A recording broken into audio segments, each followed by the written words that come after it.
मैं ले रही हूँ आज लेसन 34 उपभोक्ता संरक्षण अधिनियम। ठीक है, उपभोक्ता संरक्षण अधिनियम। उपभोक्ता कौन है? हम जो उपभोग करते हैं, हम चीज़ों को खरीद के उसका प्रयोग करते हैं, उपभोग करते हैं। ठीक है, वो उपभोक्ता कहलाता है। संरक्षण करना, संरक्षण कौन देता है? सरकार के द्वारा हमें संरक्षित किया जाता है। उसके लिए सरकार के द्वारा विभिन्न कानून बनाए गए हैं, वो अधिनियम के तहत इसमें अंतर्गत आ रहा है। ठीक है, आज उपभोक्ता संरक्षण द्वारा उपभोक्ता काफ़ी सजग व जागरूक हो गया है। ठीक है, संरक्षण के माध्यम से ही उपभोक्ता जागरूक हुआ है, लेकिन विक्रेता, व्यापारी, निर्माता, उत्पादक आदि उपभोक्ता को विभिन्न तरीके से ठगता है। मतलब जैसे वो जागरूक हुआ है तो विभिन्न तरीका उसने अपना लिया है कि उसको किस प्रकार से बेवकूफ़ बनाया जाए। ठीक है, उत्पादन विभिन्न तरीके अपनाकर बाजार में मिलावट, खाद्य पदार्थ, दोषपूर्ण उपकरण, गलत माप तत्वों प्रयोग, नकली मानक चिन्ह का प्रयोग आदि द्वारा उपभोक्ता को आसानी से धोखा देता है। इन सभी गलत प्रवृत्तियों पर नियंत्रण रखने के लिए सरकार ने अनेक कानून अधिनियम बनाए हैं। सरकार हर संभव प्रयास करती है कि उपभोक्ता का विक्रेता या व्यवसायी के हाथों शोषण नहीं हो, जो प्रत्यक्ष रूप से उपभोक्ता का संरक्षण प्रदान करते हैं। उपभोक्ता हित में सरकार द्वारा बनाए गए विभिन्न कानून व अधिनियम नियमानुसार है। ये देखिए, उपभोक्ता संरक्षण के लिए प्रोटेक्शन, कंज्यूमर प्रोटेक्शन। ठीक है, आप कंज्यूमर हैं, प्रोटेक्शन आपको सरकार के द्वारा दिया जा रहा है, इसमें सभी लोग शामिल हैं। ठीक है, पहली चीज़ आ रही है खाद्य मिलावट प्रतिबंध अधिनियम 1954। भारत सरकार ने 1954 में खाद्य पदार्थों में मिलावट को रोकने हेतु कानून बनाया। खाद्य पदार्थ निषेध अधिनियम 1954 कहते हैं। ठीक है, जब पहला कानून बना 1954 के अंतर्गत 1954 में, यह अधिनियम 1 जून 1955 से लागू किया गया। बना तो 1954 में था और 1 जून 1955 से इसे लागू किया गया। ठीक है, इस अधिनियम के अनुसार सभी प्रकार के खाद्य पदार्थों के न्यूनतम स्तर पर निर्धारित किया गया है। बाद में इस नियम को संशोधित किया गया, मतलब उसमें कुछ सुधार किया गया, उसमें कुछ जोड़ा गया और कुछ घटाया गया।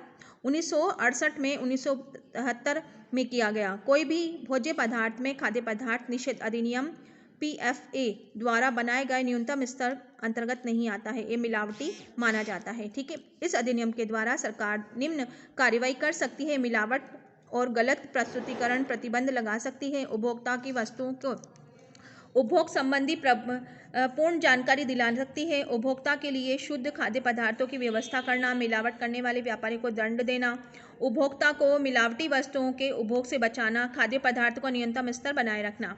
केंद्र सरकार ने खाद्यान्नों के स्तर को प्रमाणित करने के लिए समितियां, केंद्रीय खाद्यान्न प्रयोगशालाएं, अखिल भारतीय स्वच्छता स्वास्थ्य संस्थाओं की स्थापना की गई है। इसके मुख्य कार्य खाद्यान्नों के नमूनों का विश्लेषण करना, उन्हें प्रमाणित करना। प्रत्येक जिले के स्तर पर खाद्य सामग्री के नमूने खाद्य प्रयोगशाला स्थापित की गई, जहां पर विश्लेषणकर्ता नियुक्त होता है ताकि कोई भी व्यक्ति खाद्यान्न नमूने की जांच करवा सके। यदि जांच रिपोर्ट में खाद्य पदार्थ में मिलावट सिद्ध होती है तो उस विक्रेता व्यापारी के विरुद्ध कानूनी कार्रवाई की जाती है। ठीक है, उसके बाद है औद्योगिकी मादक पदार्थ अधिनियम 1940। इस अधिनियम के अंतर्गत औषधियों एवं मादक पदार्थों के गुणों की जांच की जाती है। इसके अंतर्गत सभी औषधि मादक पदार्थ आते हैं जो अपने देश में बनाए गए हैं अथवा आयात किए गए दूसरे देश से मंगाए गए हैं, उन पर संपूर्ण सूचना सहित लेबल लगाना अनिवार्य होता है। लेबल पर औषधि में काम करना वाली सामग्री, मात्रा, उपभोग विधि, निर्माण विधि, उपयोग की आदि अंतिम विधि, उत्पादन का नाम, पता आदि सूचनाएं अंकित करना अनिवार्य होता है। यह सब जानकारी उपभोक्ताओं के मार्गदर्शन के लिए भी दी जाती है। नियमों को साथ साथ यह संशोधन किया जाता है: यदि औषधियों एवं मादक पदार्थों को प्रमाणित स्तर पर निम्न स्तर पर पाया गया है तो निर्माता से लाइसेंस छीन लिया जाता है तथा 1 वर्ष के कठोर कारावास और नियमानुसार जुर्माना भी उसे दिया जाता है। ठीक है, उसके बाद तीसरी बात कर लेते हैं भार माप अधिनियम 1956-1976। ठीक है, भार माप तोल अधिनियम सर्वप्रथम भारत सरकार ने 1956 में पारित किया गया। इसके अंतर्गत मौद्रिक प्रणाली के अपनाया गया है। मापने के लिए लीटर, मिलीलीटर, लीटर, सेंटीमीटर का उपयोग किया गया। इसी तरह से तोलने के लिए किलोग्राम, ग्राम, क्विंटल उपयोग किया जाने लगा। व्यापारियों को प्रमाणित वजन के लिए काम में लेना चाहिए। यह अधिनियम में पत्थर का बाट, सिक्कों आदि का प्रयोग अपराध है। प्रत्येक उत्पादक पर सही नापतोल अंकित करना आवश्यक है। बाट व माप अधिनियम 1976। बाट माप अधिनियम पैकेज वस्तुएं नियम 1977। बाट व मानक प्रवर्तन अधिनियम 1985। ठीक है, उपरोक्त अधिनियमों के अनुसार ऐसे बाट माप का प्रयोग करना जो मानक अनुपयोग नहीं है, बाट माप मापक परिवर्तन करना, पैकेज की पूरी जानकारी नहीं देता है, बाट माप कार्यक्रम कार्यालय अधिकारियों को यह कार्य के लिए बाधा डालना अपराध है। मतलब कोई भी अगर कानूनी कार्रवाई में बाधा डालता है तो ये अपराध की श्रेणी में आता है। फिर हम बात कर लेते हैं बाजार श्रेणीकरण अधिनियम 1937। यह अधिनियम भारत सरकार ने 1937 में पारित किया गया। यह अधिनियम विशेष रूप से फल से निर्मित पदार्थ, आलू, चावल, कॉफ़ी, मक्खन, गेहूं का आटा, गुड़, वनस्पति तेल, कपास, जूट, लाख, तंबाकू, ऊन, चंदन की लकड़ी, कच्ची चमड़ा पदार्थों पर नियम लागू होता है। अधिनियम के उपभोग वस्तुओं का शुद्धता, गुणवत्ता के लिए अनुसार गुणों को अनुसार श्रेणी में अंक प्रदान किया गया है। वस्तु के पैकेट में ABC 1, 2, 3 या एक स्पॉट क्वालिटी अंकित की जाती है। ठीक है, बाजार श्रेणीकरण कौन सी श्रेणी के अंदर आ रहा है माल, A श्रेणी का है, B श्रेणी का है, इसकी क्वालिटी क्या है, उसके अंतर्गत ये श्रेणीकरण किया गया है।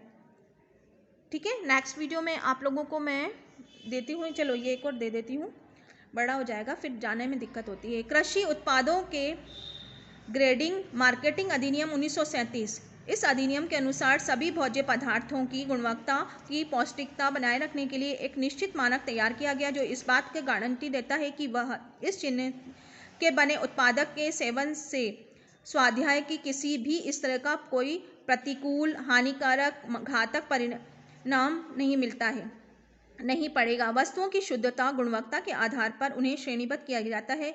जिन व्यापारियों को इस स्तर पर उपभोग में लाने की अनुमति नहीं दी जाती है, वे अपनी वस्तुओं के पैकिंग पर एगमार्क का प्रयोग कर सकते हैं, परंतु यह चिन्ह तभी दिया जाता है जब भोज्य पदार्थ एगमार्क द्वारा निर्धारित मानक संबंधी शर्तों को पूरा करता है। ठीक है, अथवा ये चिन्ह नहीं दिया जाता, जब अगर वो मानक पूरा किया तभी वो चिन्ह इसको सरकार के द्वारा दिया जाएगा, एगमार्क चिन्ह। ठीक है।